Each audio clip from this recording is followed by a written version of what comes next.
പുതിയതായിട്ട് ഒരു Gmail I D എങ്ങനെ ക്രിയേറ്റ് ചെയ്യാമെന്ന് നമുക്ക് ഈ വീഡിയോയിലൂടെ നോക്കാം. ഞാനിത് PC-യിലാണ് ചെയ്യുന്നത്. ഫോൺ ഉപയോഗിക്കുന്നവർ ക്രോം ബ്രൗസറിൽ ഡെസ്ക്ടോപ്പ് മോഡ് എനേബിൾ ആക്കിയതിന് ശേഷം ഇതുപോലെ തന്നെ ചെയ്യാവുന്നതാണ്. ആദ്യം നമുക്ക് ബ്രൗസറിൽ ജിമെയിൽ എന്ന് ടൈപ്പ് ചെയ്ത് കൊടുക്കാം. ഓക്കെ, ഇവിടെ ഇപ്പോൾ ഇതിൻ്റെ റിസൾട്ട് വന്നിട്ടുണ്ട്. ഇതിൽ ക്രിയേറ്റ് ജിമെയിൽ എന്നുള്ളത് സെലക്ട് ചെയ്യാം. ഇത് സെലക്ട് ചെയ്യുമ്പോൾ ഇവിടെ ഇങ്ങനെ ഒരു പേജ് ഇവിടെ വരും. ഇതിൽ നമുക്ക് ക്രിയേറ്റ് ആൻ അക്കൗണ്ട് എന്നുള്ളത് സെലക്ട് ചെയ്യാം. പുതിയ ഒരു പേജ് ഇവിടെ വന്നിട്ടുണ്ട്. ഇതിൽ സൈനിങ് ഓപ്ഷൻ ആണ് വന്നിരിക്കുന്നത്.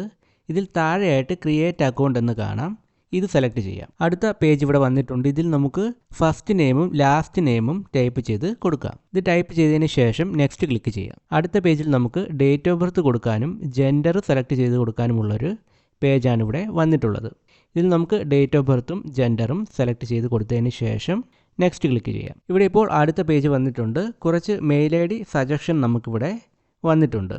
ഇതിലേതെങ്കിലും ഒരു മെയിൽ ഐ ഡി നമുക്ക് സെലക്ട് ചെയ്യാം. അതല്ലെങ്കിൽ ക്രിയേറ്റ് യുവർ ഓൺ എന്നുള്ളത് സെലക്ട് ചെയ്ത് നമുക്കൊരു പുതിയ ഐ ഡി ക്രിയേറ്റ് ചെയ്യാം. ഞാനിവിടെ വന്ന സജഷനിൽ ഒരെണ്ണം സെലക്ട് ചെയ്തിട്ടുണ്ട്. അതിനുശേഷം നെക്സ്റ്റ് ക്ലിക്ക് ചെയ്യാം. അടുത്ത പേജിൽ ഇവിടെ പാസ്വേഡ് ഓപ്ഷൻ വന്നിട്ടുണ്ട്. ഇതിൽ ഫസ്റ്റ് നമുക്ക് പാസ്വേഡ് കൊടുക്കാം.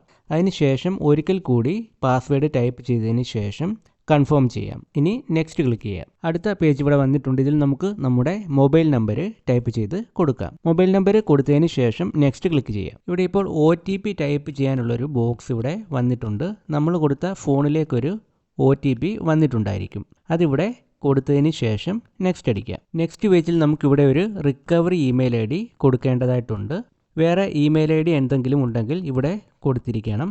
കാരണം പാസ്വേഡ് നഷ്ടപ്പെട്ടാൽ നമുക്ക് റിക്കവർ ചെയ്യാനായിട്ട് ഇത് ഉപകാരപ്പെടും. വേറെ ഇമെയിൽ ഐ ഡി ഇല്ലെങ്കിൽ ഇത് സ്കിപ്പ് അടിക്കാം. ഞാനിവിടെ ഒരു മെയിൽ ഐ ഡി കൊടുക്കുന്നുണ്ട്. എന്നിട്ട് നെക്സ്റ്റ് അടിക്കാം. ഇവിടെ ഇപ്പോൾ ഒരു റിക്കവറി ഫോൺ നമ്പർ നമുക്ക് കാണാൻ സാധിക്കും. ഇത് ഞാൻ നേരത്തെ കൊടുത്ത ഫോൺ നമ്പറാണ്.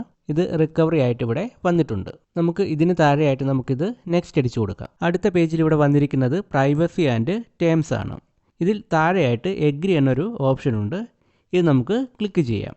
ഇത് ക്ലിക്ക് ചെയ്യുമ്പോൾ ഇവിടെ നമുക്ക് പുതിയൊരു ജിമെയിൽ ഐ ഡി ക്രിയേറ്റ് ആയിട്ടുണ്ട്. ഇത്രയും കാര്യങ്ങളാണ് ജിമെയിൽ ഐ ഡി ക്രിയേറ്റ് ചെയ്യേണ്ടത്. ഈ വീഡിയോ യൂസ്ഫുൾ ആയെങ്കിൽ സബ്സ്ക്രൈബ് ചെയ്യാം, ലൈക്കും ചെയ്യാം.